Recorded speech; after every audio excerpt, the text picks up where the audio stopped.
Hello, everyone, and welcome to the mill today. For right now, you have Molly and I think we'll let Hello. Dusty in later. All right. So, for us this week, feels like I don't know about you, Molly, but I feel like there's been so much Stonemaier news in the past 2 weeks.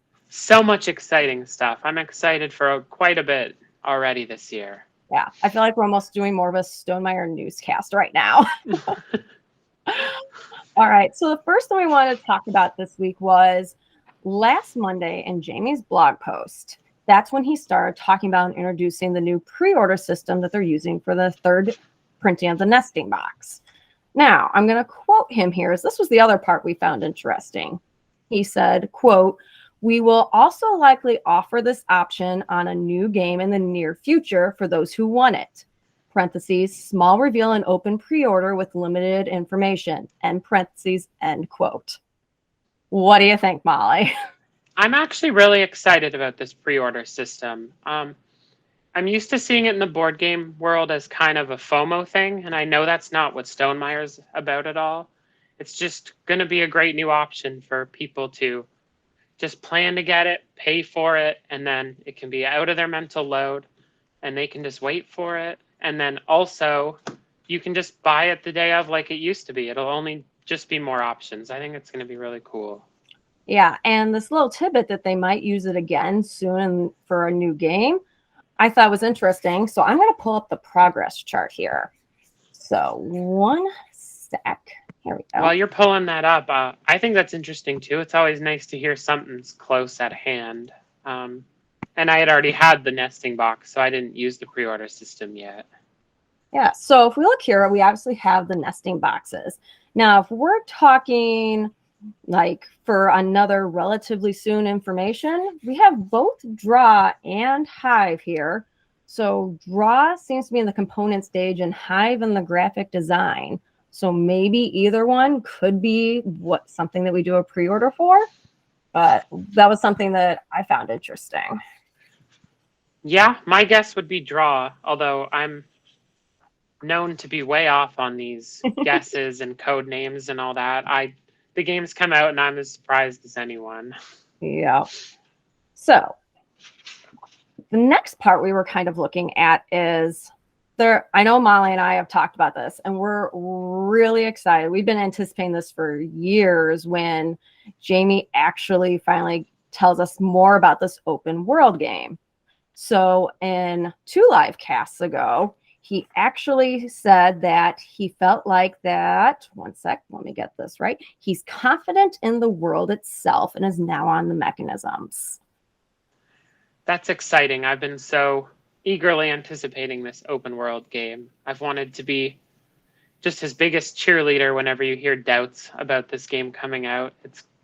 It's really going to be an epic Stonemaier one, and Yeah, um, I'm a huge fan of open worlds, Sleeping Gods, me, and Sleeping Gods. Oh my gosh, open world games. And then if you're gonna have an open world game that Jamie Stegmaier is doing, I'm really excited to see how that eventually comes. me too. I think it could be a dream game, a Yep. top one. All right. So now going on to this week's live cast, because there's been a crazy amount going on.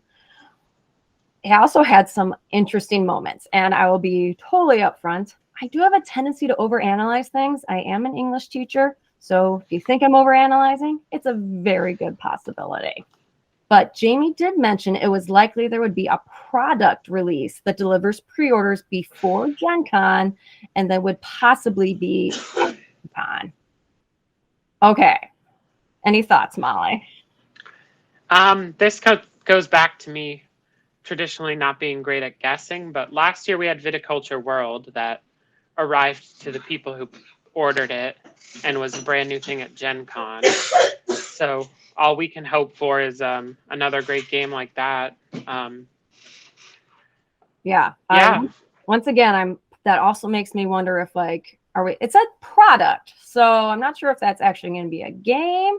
Is there going to be a mystery product there? Because I feel like we got a lot of surprises this year that weren't on the chart. that's a good point. The word product could mean anything. It could be golden eggs. It could be a tapestry expansion. It could be a whole new game. Um, excited to see those Gen Con banners of whatever it is. Oh yeah, we gotta get you down here for it this year, Molly. Yeah.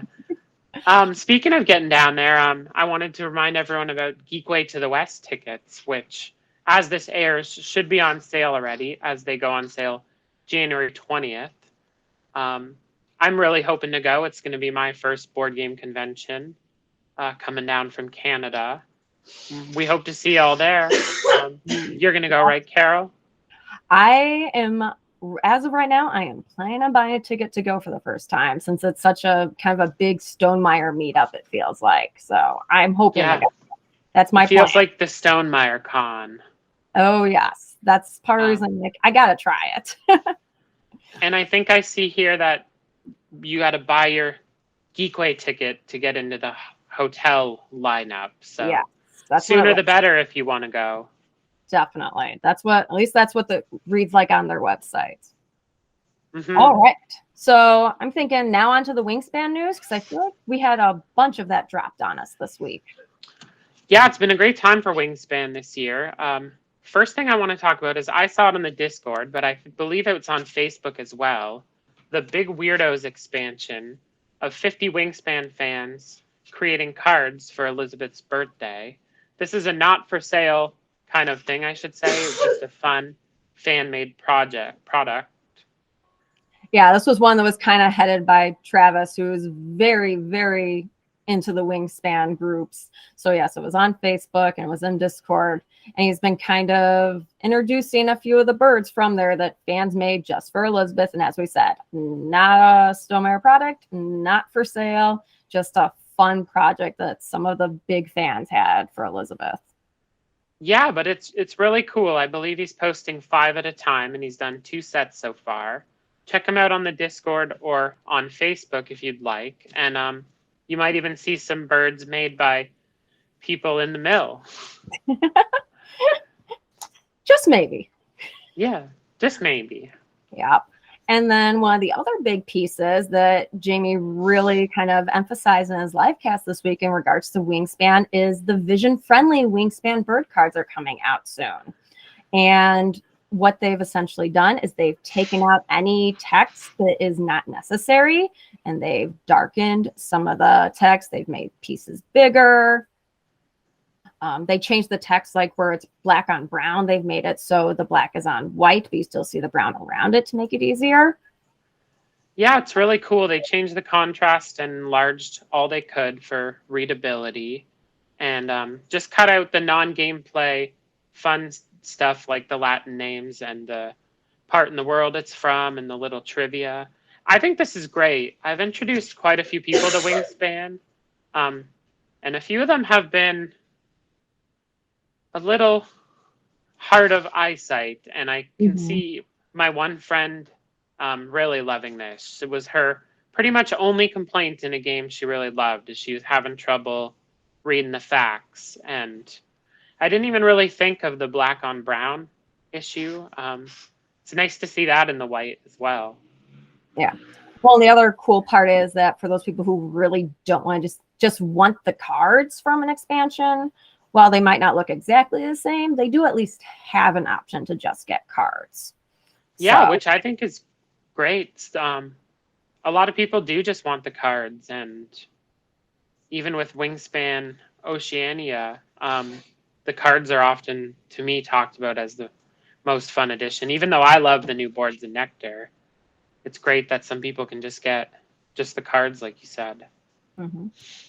And then the last piece, I think, was kind of my big fun favorite part that we found out about Wingspan was, and Jamie posted this initially in his Monday blog, was how they're encouraging fans of Wingspan to draw alternate art to actually make a promo pack, a Stonemeyer promo pack made from fan art of birds that already exist.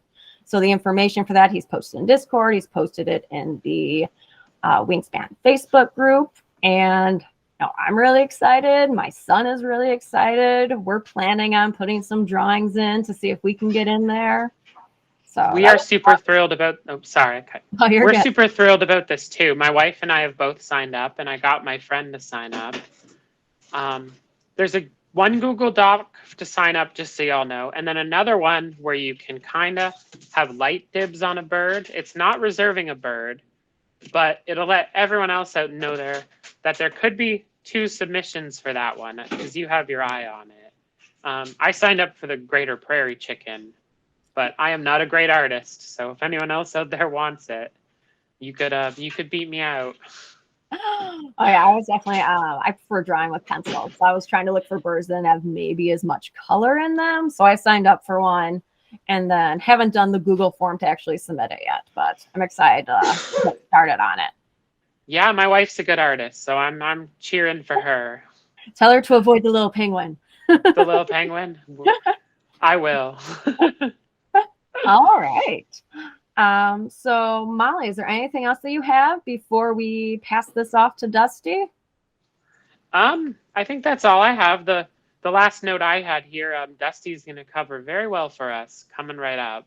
Oh yeah, that little last piece of Stonemaier news. If you've been following closely, we're very excited about a new world coming into the Stonemaier universe, and with help with Andrew Bosley, a phenomenal artist. But we're going to let Dusty give you the details on that. Hey, yes, excited. Thank you, Carol. Thank you, Molly, for the news thus far. The big news for me this week, aside from all the good stuff that's already been covered, is Andrew Bosley is the artist behind Tapestry, is the artist behind Viticulture World, and another little game, you may have heard of it, Everdell. You've heard of Andrew Bosley, you've seen his work. Gorgeous, gorgeous stuff. It really has kind of set a tone for the titles that he's, contributed that art to. Really quite striking. And as a result, I've followed his company newsletter. It's probably not fair to say it's monthly. I'm just going to mess with my hair while I'm talking to you here. I'm not going to say it's monthly. It's kind of been, as there's been news. And this month, he had a very big e-newsletter. He talked about things like his new Patreon that just launched this week. He talks about a book that he's writing called the Smoking Bones, Book 1, and he's providing several pages right now on his website that you can go check out, but also he is releasing new pages throughout the month, and eventually the whole book's going to be done. I guess it's written, but the illustrations he's doing a bit at a time and putting them on his website that you can check that out. Now, why am I giving you an Andrew Bosley update? The third bit of news that he had on his newsletter was his company Wits End has a deal, or has a bargain, a partnership. Gosh, there's the word. A partnership with Stonemaier Games. He just announced that, and what that is going to mean is that we are getting not just one game, maybe not even just 2 games, but games, a series in his world, Smoking Bones. Now, if you're unfamiliar with the world of the Smoking Bones trading company, it's really, really quite striking. I'm going to go ahead and, hide the lab here and start throwing up some images or throw it in the corner. I don't know. We'll see. You'll see. I don't even know at this point. But we have airships, and we have fantastical creatures, because one of the pictures that I just absolutely love is these red birds, and they seem to be leaving almost like a powder chalk trail behind them, or it kind of looks like a trail of flame in some cases. So I affectionately called these flame butts. And there's also another scene where there's an airship that's kind of flying over a mountain range, and there's geese. They also look like Canada geese, but I don't. They could be fantastical. I don't know. They're flying over a mountaintop, and at the top of this mountain, there's little creatures that are just kind of sprinkled throughout, and they look like monkeys with big maracas on their. I call them shaky butts. Everything's butts all the way down. I don't know what to tell you. The art, though, is very typical of what you might have expected, or what we kind of see in Tapestry. But the world itself is wholly unique into kind of the stuff in the conceit here of the story behind this Smoking Bones trading company seems to be that once upon a time there was magic in the world, and at some point that led to strife, into great wars that eventually, once those wars were concluded, people just decided, hey, we don't want anything to do with this magic. And as a result, if anything was magic, they started to shy away. However, there are intrepid explorers, or in this case, an airship captain who is fascinated with the tales of the way things used to be, very interested in these wonders, and I think they actually are called wonders.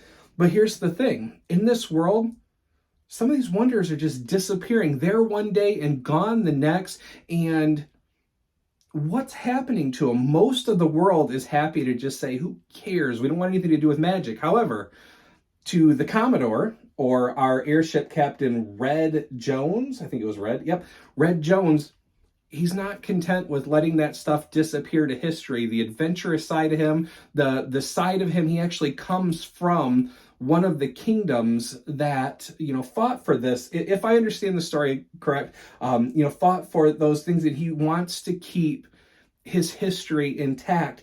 In already, just in the pages that Andrew has on his website, you get the impression that this is a labor of love. I think he mentions in one of the blogs, which I'll get to that in just a second, that this has kind of been rattling around in his head for 10 years or something like that.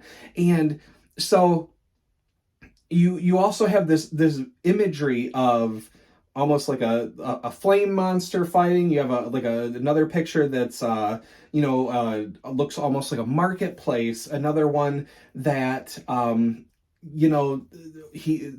captain, or the Commodore Red, is flying through the air on these jetpacks that he has on his arm, like he's the Rocketeer. Kids, ask your parents. Or if you have really young parents, ask your grandparents. No judgment there. So the cool thing about it, what I want you to do, if you're all interested in this, and maybe what's coming next or what is coming soon for Stonemaier, is these multiple games set in this world, is go check out his blog. And he's got 2 posts up right now that I see.